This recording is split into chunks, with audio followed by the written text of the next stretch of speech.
Census வீடு கணக்கு எடுக்கும்போது நிறைய நாய் வீடு பார்த்துருக்காங்க, இப்படி ஒரு பேய் வீடு பார்த்ததில்ல. என்னங்கிறத கொஞ்சம் ரைமிங்கோட டைமிங்கோட சொல்கிறேன், கேட்டுக்கோங்க. சென்சஸ் ஒர்க் வீட்டு கணக்கு எடுக்கிறதுக்கு பகலில் போய், ராத்திரியில் போய், பஸ்ஸில் போய், பைக்கில் போய், இப்படி போய் எடுத்தா திரும்ப போய் எல்லாத்தையும் செக் பண்ணிட்டு வாங்கன்னு சொல்லி அனுப்புனாங்க. சாரி, எல்லா வீடும் இல்லை, காலி வீடு மட்டும்தான். நம்மளும் ஒன்று விடாமல் எல்லா காலி வீடையும் ஓரளவுக்கு கவர் பண்ணோம். ஏன் தெரியுமா? கவர்மெண்ட் ஆர்டர் ஒபே பண்ணணும். என் கட்டளையே சாசனம்.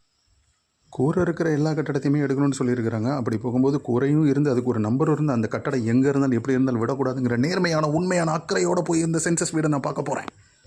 அப்படி பார்த்து தன்னந்தனியாக இந்த புதரெல்லாம் தாண்டி உள்ளே போனால் அங்கே ஒரு பயங்கரமான சென்சஸ் வீடு.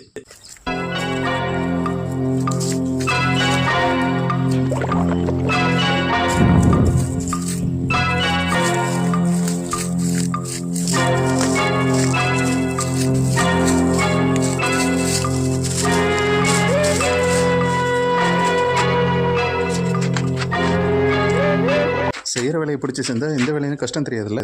கஷ்டப்பட்டு உழைச்சா ஜெயிக்க முடியாது, இஷ்டப்பட்டு உழைச்சாதான் ஜெயிக்க முடியும்.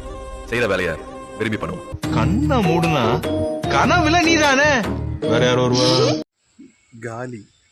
வீடியோ பிடிச்சா மறக்காம லைக் பண்ணுங்க, ஷேர் பண்ணுங்க, சப்ஸ்கிரைப் பண்ணுங்க. தம்பி சூப்பரா இருக்குடா.